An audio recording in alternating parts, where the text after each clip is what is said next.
Welcome back to Stats 101. We're going to talk about measures of spread and center.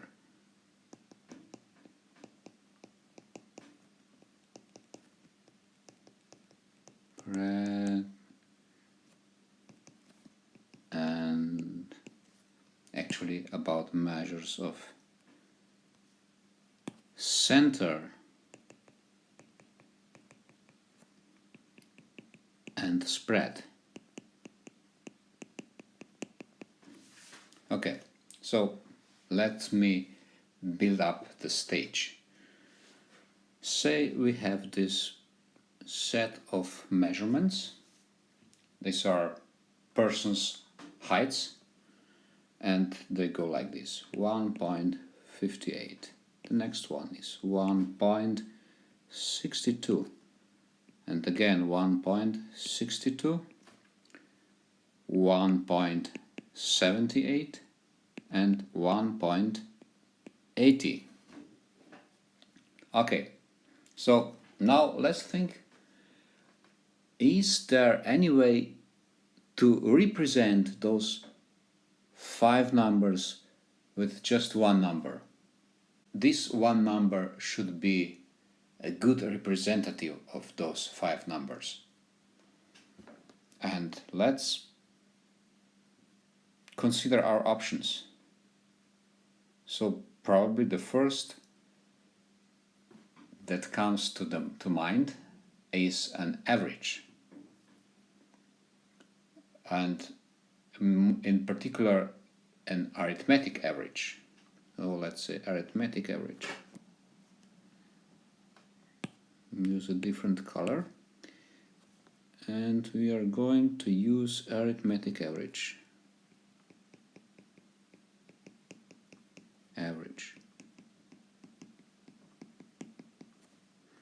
And this arithmetic average is usually noted as x bar if these are x's: x1, x2, x3, x4, and x5. In that case, x bar would be a summary of all of them: 1.58 plus 1.62 plus 1.62 plus 1.78, 1.78 plus 1.80 divided by 5. And I already calculated this value to be, let's see, 1.68 meters. Okay, so let's say this is a good representative of this sample. So instead of writing all 5 numbers, I can just write 1.68. So could we do a bit better? So could we add another number that will describe how these x's are scattered around this mean value? Okay, so let's try to do it. Use a different color and say that something that we still don't know how to name it will be calculated as 1.58 minus this mean value that we just calculated plus 1.62 minus 1.68 plus 1.62 minus 1.68. And I'm running out of space, so apparently I should use a bit smaller numbers. Okay, maybe this is enough. And let's do it like this. Plus 1.78 minus 1.68 plus 1.80 minus 1.68 divided by 5. Okay, so what is this? What do we get if we calculate the value of this expression? Well, we are getting 0. You can try it, you can take a calculator, type the numbers in, and you will get 0. And of course, this is by definition, because the arithmetic average is a number that is away from all other numbers in a way that if you summarize those distances, you will get exactly 0. So, what can we do to prevent those distances, the negative and the positive ones, to cancel out?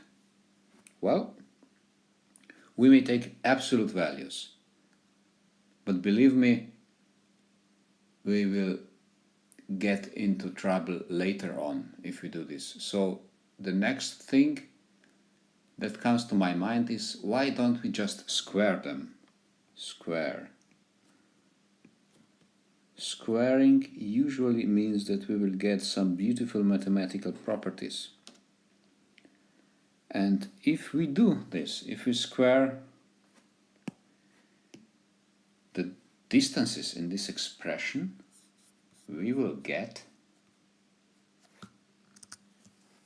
0.101, actually not 0.1, well, we will get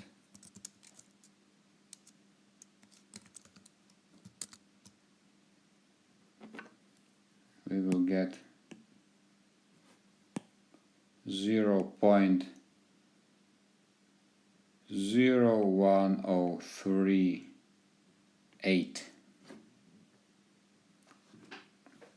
And we are going to call this value variance. Let's just write var.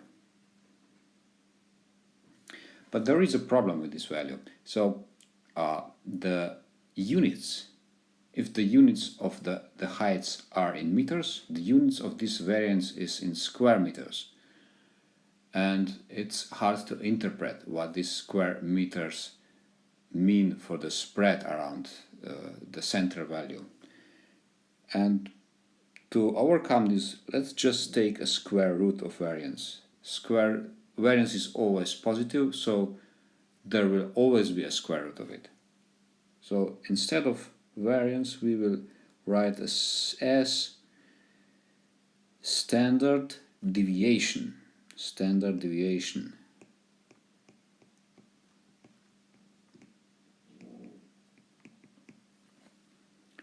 equals square root of variance equals, how much is it?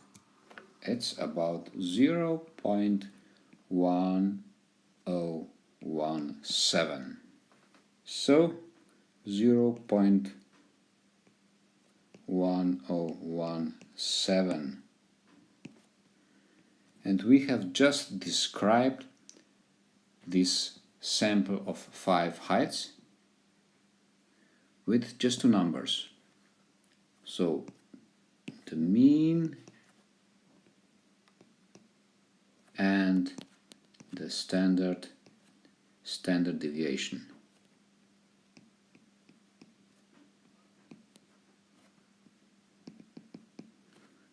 let's take those numbers out and enlarge them.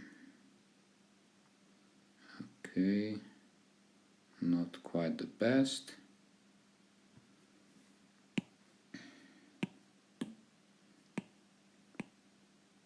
Let's write this 5 back once again. Okay, we call those two numbers moments. So this one is the first moment and this one is the second moment. And of course we can have also other moments of the higher order, but for now just remember that we can squeeze a whole data set with not just 5, but say 500 or 5 million data points to just two numbers, and we will include quite some information in those two numbers. Okay, that's for now.